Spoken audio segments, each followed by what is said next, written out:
247 Oklahoma Baptist University graduates celebrated their completion to years of studies in Raley Chapel. Dr. Timothy Russell was one of many speakers to address the graduates at the ceremony. Father, this truly is a day of celebration of accomplishment. When these young people came to this campus years ago, they came looking forward to this day.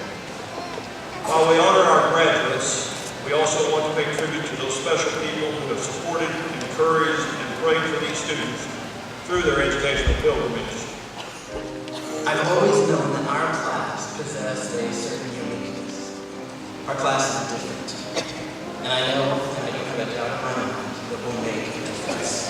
President Parrish, as the president of this class, it is the greatest honor that I present to you, the class of 2011. Dr. John McWilliams, OBU's Assistant Professor of Natural Science, gave a unique commencement speech that most will never forget. I want you to send your brain back 4 years. Not literally. Sarah Caldwell, put your head back. Go back 4 years, and if we can, let's take a little bit of different perspective on what your OBU life has been like here. I know some of you may have taken more than 4 years, but we'll just average it off in 4 years. Let's see if that works. Seriously though, I know some of you, as soon as you got here, and this, it breaks my heart when things like this happen, but you come to college, your life is all put together, and then all of a sudden, even the first week for some of you, things just tend to come down on you, and what once was something that you thought was all put together just the way you wanted it to be, everything's in pieces now, and you've got choices immediately as to which way to go. And those are hard sometimes, and what makes it even worse is that when you make a decision sometimes on those things that you need to do, you try to go on with your life, and I have no explanation for this, but I've noticed that sometimes those things the problems keep coming, and you're asking God why He would allow things to happen to you first of all, and then you pray like the psalmist that He would stop things from happening to you, but trials and temptations just keep on coming. We trust Him to be sovereign, and after that, we just trust Him to know what He's doing in our lives. Sometimes a lot of the shaping that happens when God is trying to do something with you comes down to the fact that He's just trying to get rid of some things in your life that may be a distraction or something that's keeping you from being the best that you're supposed to be.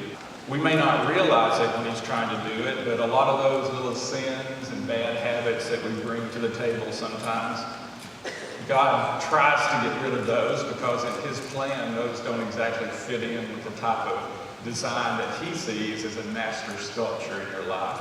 And I think sometimes we miss that because life, those little pressures, start building up, and that kind of hypnotizes us into thinking that we're in our own little world and God isn't working with us anymore.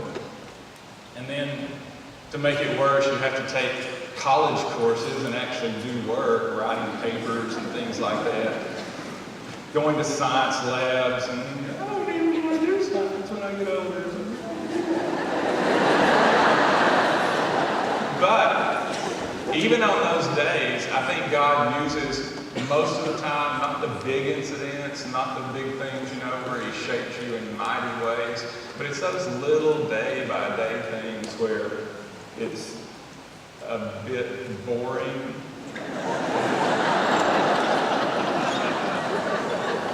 And life seems to be going in circles. And that old daily grind kicks in. Sorry, I don't have a pun for this, but here you go.